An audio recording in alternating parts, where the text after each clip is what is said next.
आप देख रहे हैं पीबीएन न्यूज, मैं हूं शब। उत्तराखंड के जोशीमठ में सैकड़ों इमारतों में दरार इसलिए पड़ी है क्योंकि वहां निर्माण कार्य अंधाधुंध तरीके से जारी रहा है। वहीं उस बीच वहां बेलगाम तरीके से पानी का दोहन भी किया जाता है। इसके कारण जमीन में पानी का स्तर भी नीचे चला गया। जाहिर है कि जमीन धंसने लगी है और जानकारों को लगता है कि कई दूसरे शहरों का भी यही हश्र हो सकता है। जी हाँ, लेकिन इस बीच पानी के लिए तरस चुकी दिल्ली की एक बड़ी कॉलोनी ने वो कर दिखाया है जिससे न सिर्फ जमीन का धंसना बंद हुआ बल्कि जमीन के नीचे पानी के स्तर में सुधार भी आया है। तो आइए जानते हैं क्या है वो काम। आपको बताते चले कि सुधा सिन्हा और उनके परिवार ने भविष्य की प्लानिंग करते हुए 1998 में दिल्ली के द्वारिका इलाके में बसने का फैसला लिया था, पर अब 54 साल हो चुके हैं। न सुधा और उनकी ज्वाइंट फैमिली के इस फैसले के पीछे दो बड़े कारण थे। एक तो द्वारिका दिल्ली हाईवे अड्डे के करीब था और दूसरा हरियाली पर काफी ध्यान दिया जाना था।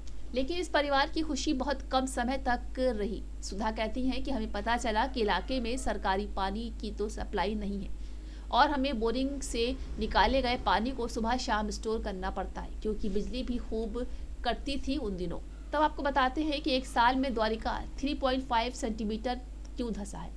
साल 2004 के आते आते सुधा सिन्हा और उनकी तरह द्वारिका में रहने वाले कई लोग अपनी मांगों को लेकर सड़कों पर उतरने लगे। मांग एक ही थी, जैसा पूरी दिल्ली में होता है वैसे ही दिल्ली सरकार यहाँ भी स्वच्छ पानी की सप्लाई चालू करे। वहीं धरने हुए, प्रदर्शन हुए, चुनावों को बहिष्कार करने तक की मांग हुई। लेकिन इस बीच एक बड़ी चिंता थी जिस पर अब तक कम लोगों का ध्यान आया था। वही सरकारी रिपोर्ट इस बात पर इशारा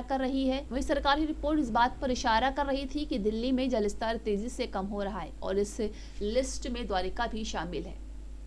वही सालों तक चले आंदोलन के बाद जब 2011 में सरकार की तरफ से पानी की सीमित सप्लाई शुरू हुई, तब तक द्वारिका की लगभग हर सोसाइटी ने अपने कैंपस में कम से कम 1 लाख लीटर पानी को स्टोर करने वाले टैंक भी बनवा लिए। वहीं जियोलॉजिकल सर्वे ऑफ इंडिया के पूर्व महानिदेशक अंजन चटर्जी के मुताबिक आपको बता दें कि 2016 तक द्वारिका में लगभग सभी बोरवेल बंद किए जा रहे थे और जमीन के नीचे वाले पानी पर निर्भरता कम हो रही थी। वहीं कुछ इलाकों में हर साल 11 सेंटीमीटर तक धंसाव हो चुका है। जी हाँ, एक तरफ बोरवेल बंद करने की सरकारी मुहिम जारी थी तो दूसरी तरफ नागरिक समुदाय एकजुट होकर पानी जमा करने और ग्राउंड वाटर को रिचार्ज करने वाले स्रोतों पर काम शुरू कर रहा था। वहीं 200 साल पुरानी और 119 एकड़ में फैली नया झोड़ नाम की झील में दोबारा जान डालना इनमें एक अहम कदम था। जानकारों को लगता है कि रेन वाटर हार्वेस्टिंग न सिर्फ पानी की डिमांड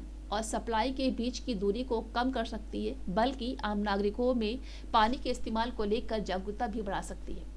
वहीं दिल्ली जल बोर्ड में हाइड्रोलिक्स और वाटर बॉडीज के एडवाइजर अंकित श्रीवास्तव के मुताबिक सूखी पड़ी झीलों, तालाबों और वाटर बॉडीज को एक नया जीवन देते हुए हमने उस इलाके में ग्राउंड वाटर टेबल को 20 से 16 मीटर तक पहुंचा दिया था। आपको बता दें कि अर्बन प्लानर विकास कनौजे के मुताबिक अगर हम खुली जगहों पर पानी स्टोर करने और उन पर प्रेशर ना बनाने और सूखते हुए तालाबों, नहरों और कुओं को एक नई जिंदगी देने का वायदा कर ले तो सभी की जिंदगी बेहतर हो सकेगी। वैसे दिल्ली में होने वाली बारिश के आंकड़ों पर नजर डालें, 1984 से लेकर 2017 के बीच इलाके में न सिर्फ पानी कम बरसा बल्कि जमीन के भीतर वाले पानी की आपूर्ति भी कम हुई। वहीं दिल्ली यमुना नदी के तट पर बसी है तो वहां की मिट्टी रेतीली है और उस पर बढ़ती आबादी का दबाव भी है। बेहिसाब तरीके से निकल गए ग्राउंड वाटर का विपरीत असर भी दिख रहा है क्योंकि कुछ इलाकों में जमीन धंसनी शुरू हो गई है।